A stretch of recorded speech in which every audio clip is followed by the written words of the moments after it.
I am the Wick Whisperer. I am the keeper of secrets. How do I start doing what you do? Looks like you already have. Eve is extremely resourceful. She can utilize anything as a weapon. Samurai swords, ice skates, grenades, flamethrowers. What is your favorite weapon that she used? I did love the grenade fight very much. It's such a wonderful scene how it starts with her, in this classic way of like John Wick does, like shopping for guns. And then it turns into this crazy, overwhelming action scene with just people after people just coming at her. And it's just like, what can she do when actually all the guns are like empty, And yes, this is something that I really liked about the character is just like how much awareness she has of her surroundings and how quick she is using anything around her and like make it lethal. Why was Anna the perfect person to play the protagonist? It's all about timing, isn't it? Everything's about timing.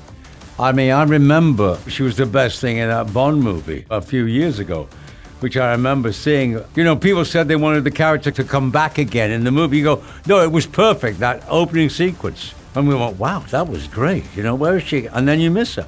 And now she'll come back as this character, which is a whole film based around her character, if you like. Yeah, it's a great vehicle for her and a great vehicle for the franchise, taking off in a similar but new direction. What a pleasure to see you again. Norman, how do you approach coming into such an iconic franchise like John Wick? Do you feel more pressure than you do when it comes to other projects? I definitely felt pressure. I was a little nervous when we started because it's such a thing. I've worked with Len before, so thank God I had that on my side. So it took a little bit of the nerve off, but it's an institution. You don't want to mess up, so I was a little nervous. But then I started getting in it, you know what I mean?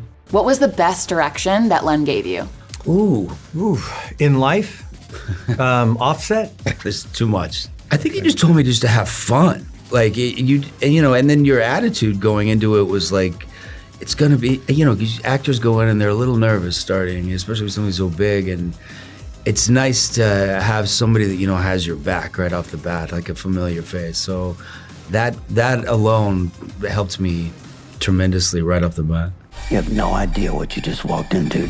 Len, what was your vision for bringing something fresh to the action sequences while also honoring John Wick's aesthetic? There's definitely a balance there, but there's also one that I was very excited about. Being able to revisit what I would expect and want that feels of the John Wick world. I always try to look at it that way. If I was sitting down in a theater, just as a fan, what would I be anticipating? What would I hope to see is always in the back of my mind, even if I wasn't directing. So I kind of approach it that way. And then being able to expand on the world and go to these exotic locations that are not only different, but have a very different look.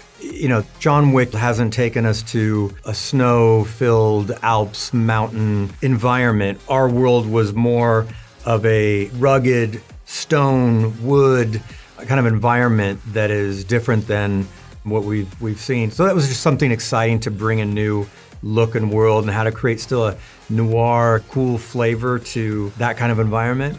Your character's tattoos are central to her identity and the milestones that she achieves in her life. Yes. Did you have any input in the design? Actually, no, we didn't. Yeah, I guess we did talk about the designs of the tattoos and all that. I think the back tattoo with the cross is just the Roscaroma sign. Did you have a favorite tattoo? I actually love them all. I feel like tattoos are so cool and they say so much about the person, that I love them all. I think they make her like really tough but I did love the cross on my arm, this arm. Yeah. You must become the assassin. You've been a member of the John Wick family since the very beginning. How has it evolved over the years?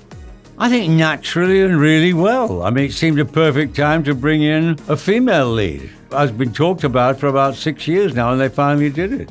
I remember the character was introduced in episode 3, of this in the ballet sequence with Angelica Houston, and they got it together and we finally made it. Yeah, I think it started off as an independent movie with a very good script. Otherwise, you wouldn't have got Keanu, you wouldn't have got Michael Nyquist, you wouldn't have got Willem Dafoe or me interested in it.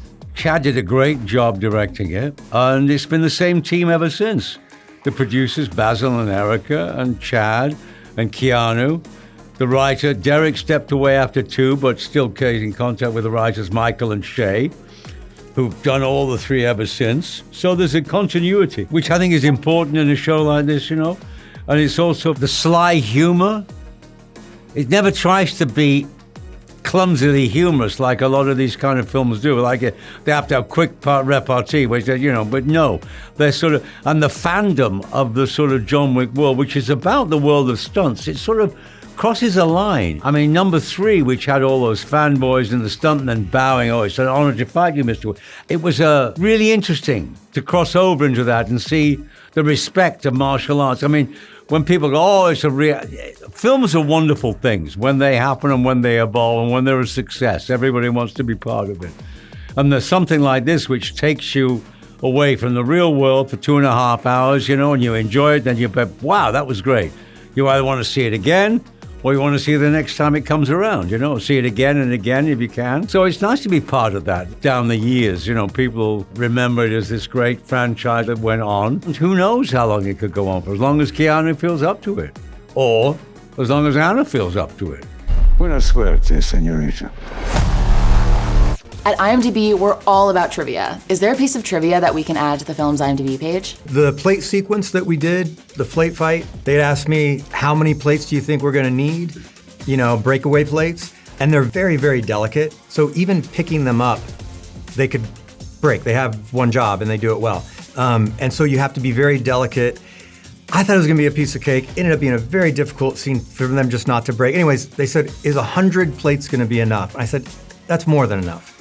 We went through all 100 plates to where we started taping them back together, the broken ones. And they were back and gluing them back. So yeah, we went through 100 breakaway plates just for that, I don't know, probably a 15-second moment. I have a trivia. The young actress that plays young Eve, I had just worked with on Daryl Dixon season 1 in France. Oh, I love that. That cute girl, yeah, she was great, yeah. Do you happen to have any trivia that we can add to the film's IMDb page? No, I don't do that. I am the keeper. I am the Wick whisperer. I am the keeper of secrets. So you'll never... All to say is that I miss my old friend Lance Reddick. That's what I would like to say. We used to talk about our backstory with each other, about how we thought there were a couple of government operatives who, when the governments had no use for them anymore, they went into private business for themselves, and that's how they found themselves in this, or they were found to run this organization. So I'll miss talking about that. I'll miss talking about him, but otherwise, what a long, strange, great trip it's been. So there you go. There's so many moments, but I guess, with the flamethrower scene, I had never worked with fire before, not in this way. And they were really asking me to rehearse the day before, and I was like, it's just not necessary, I'll just do it on the day. And they were like, no, really, you need to try. And I got there, and then we had the best stunt team, all about fire. I knew they were great and safe and everything, but the first time I burned someone, it was really horrible, and I started crying. I had to walk away and just take a second, because it was it's just not an image you want to have, in your, it was really tough, but everyone was good, and I just kept going, and then I burned another 105 people after that.